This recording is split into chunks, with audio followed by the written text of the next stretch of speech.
के आर में ये लोग डिलिमिटेशन जो है वो करना चाह रहे थे। और सम्राट चौधरी जी से पूछिए, 3 साल से ये बिल पास हो गया था तो राष्ट्रपति जी से शायद ये लोग क्यों नहीं नोटिफाई करवाया, क्यों रखा रह गया, इम्प्लीमेंट क्यों नहीं किया गया। तो इन लोगों को तो ज्ञान है नहीं। अब बन गए हैं लोग, बन गए हैं, लेकिन अब करेंगे क्या। जो गुजराती भाई कहेंगे अब वही करेंगे ना। अब तो इनको चलाने के लिए दिल्ली से पीएमओ से लोग आ रहे हैं। सीएम बोले विपक्ष ने किया नारी शक्ति का अपमान। तेजस्वी का जवाब, महिलाओं से पैर धुलवाते हैं आरएसएस के लोग। नमस्कार, आप देख रहे हैं सिटी पोस्ट लाइव। मैं हूं सृष्टि राज। महिला आरक्षण बिल पर मुख्यमंत्री सम्राट चौधरी ने प्रेस कॉन्फ्रेंस की। उन्होंने पटना के बीजेपी दफ्तर में कहा कि विपक्षी पार्टी जो है वो महिला आरक्षण बिल को गिराकर नारी शक्ति का अपमान किया है। अब विपक्षियों ने मिलकर महिलाओं के साथ धोखा किया। विपक्ष के लोगों ने महिला आरक्षण बिल का समर्थन नहीं किया। पीएम मोदी देश की महिलाओं का आरक्षण देना चाहते थे, लेकिन विपक्ष की पार्टियों के साथ नहीं दिया। अब उन्होंने आगे कहा कि लालू यादव की पार्टी पहले से ही आरक्षण विरोधी है। महिला के साथ धोखा हुआ। कांग्रेस पार्टी, राजद और विपक्षी दलों से पूछा जाएगा कि बताओ, एक साधारण महिला कब सांसद बनेगा। उन्होंने कहा कि नारी शक्ति के आरक्षण का अपमान और धोखा हुआ है और यह पहली बार है जब कांग्रेस, टीएमसी और एसपी जैसी जो पार्टियां हैं वो इस पर खुशी मनाती दिखी है। लालू यादव की पार्टी पहले से ही महिला विरोधी रही है। राहुल गांधी की एक बहन सांसद भी बन सकती है, लेकिन दूसरी बहन लोकसभा जीत कर जाए यह कांग्रेस नहीं चाहती। बिहार विधानसभा में आज मात्र 29 महिला विधायक है, लेकिन अगर यह बिल पारित हो जाता तो यह संख्या 122 हो जाती। बिहार में पंचायत स्तर पर 50% महिला आरक्षण है, लेकिन यहाँ करीब 59% महिलाएं जीत कर आती है। हमारी पार्टी पूरे देश की महिलाओं के बारे में सोचती है, जबकि कुछ लोग सिर्फ अपने परिवार की चिंता करते हैं। जिन पार्टियों ने इस बिल का विरोध किया है उन्हें जनता को जवाब देना होगा। कांग्रेस ने कभी महिलाओं को आरक्षण नहीं दिया और जब बिल आया तो उनका विरोध कर दिया।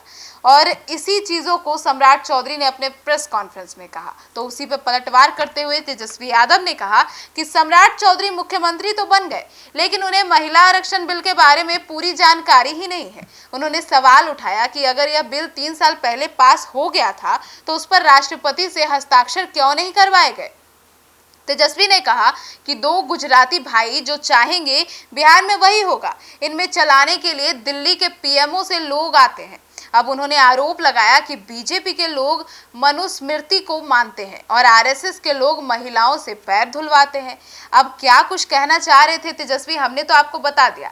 अब जिस तरीके से सम्राट चौधरी इस प्रेस कॉन्फ्रेंस में विपक्ष पर हमलावर रही, उसी तरीके से पलटवार करते हुए तेजस्वी यादव ने खूब कहा।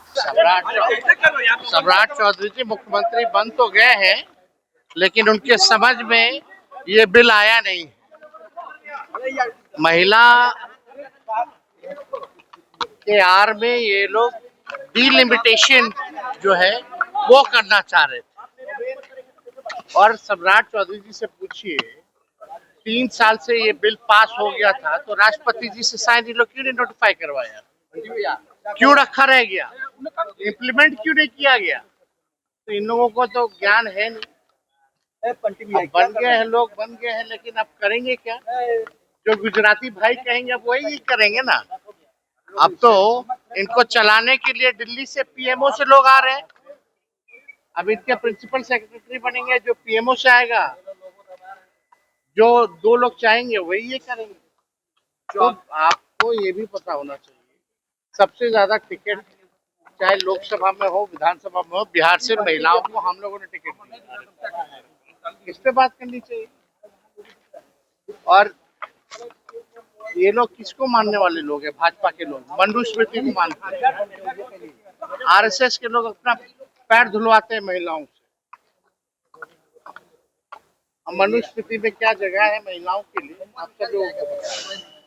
भाई, महिला आरक्षण को लेकर के कोई भी विरोध नहीं है। वो तो सर्वसम्मति से 3 साल पहले ही पारित हो गया।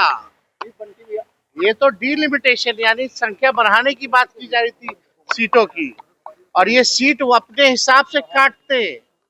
जहां विपक्ष मजबूत है उनके सीटों को 4 बार काटते। तो हम लोगों को समझ में है ना भाई, महिला का विरोध कौन करेगा। हम तो कहते हैं कि महिलाओं को 50% कर दीजिए, लेकिन उसमें से भी ओबीसी महिलाओं को जगह तो दीजिए, आरक्षण में आरक्षण दीजिए। केवल शहर में रहने वाली महिलाएं नहीं, गांव में रहने वाली भी महिलाएं पार्लियामेंट जाए, ऐसा बिल लाइए।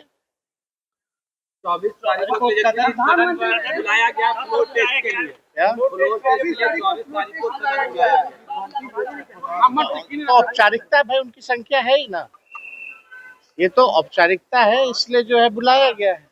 तो इसमें कहाँ पहले नीतीश कुमार कहते थे ट्रिपल सी से समझौता नहीं करेंगे, अब निशांत ने कल कहा है कि बिहार में ट्रिपल सी से समझौता नहीं होगा।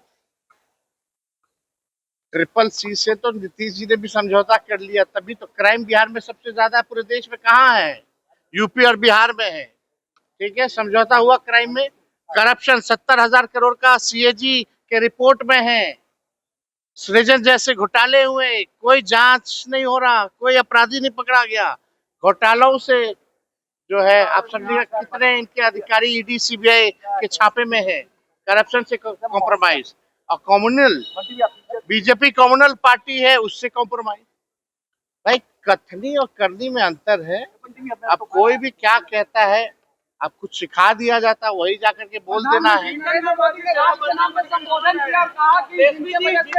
अरे छोड़िए ना, अभी सब घसीटा रहा है भाई, सब ऐसे ही मंत्री बना हुआ, अभी लोग का कोई भविष्य है। और तेजस्वी यादव ने कहा कि बिहार में 2 गुजरात भाई जो चाहते हैं वही होता है। मतलब तेजस्वी यादव भी सरकार पर हमला करने से नहीं चुके। उन्होंने कहा सम्राट चौधरी मुख्यमंत्री तो बन गए पर उन्हें इस बिल के बारे में पता ही नहीं है। मतलब तेजस्वी यादव बयान तो देते ही नजर आए, हमला तो करते नजर आए, साथ में तंज भी कसते नजर आए।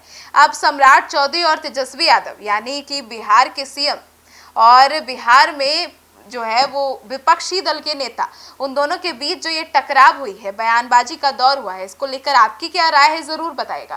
फिलहाल अब यह जो मुद्दा है यह काफी चर्चा का विषय बन गया है, सिर्फ बिहार ही नहीं बल्कि पूरे देश में। और पूरे देश में सत्तारूढ़ और विपक्ष के बीच अब यह मुद्दा काफी गर्मा गया है, बयानबाजी का दौर जारी है। और कहीं ना कहीं बीजेपी इस पूरे मुद्दे को अब जो चुनाव है पूरे देश में अलग अलग राज्यों में, फिलहाल बंगाल में, इसे खूब भुनाने की कोशिश कर रही है। अब देखना होगा कि कितना फायदा और कितना नुकसान होता है। आपकी क्या राय है इस बिल को लेकर जरूर बताइएगा। धन्यवाद।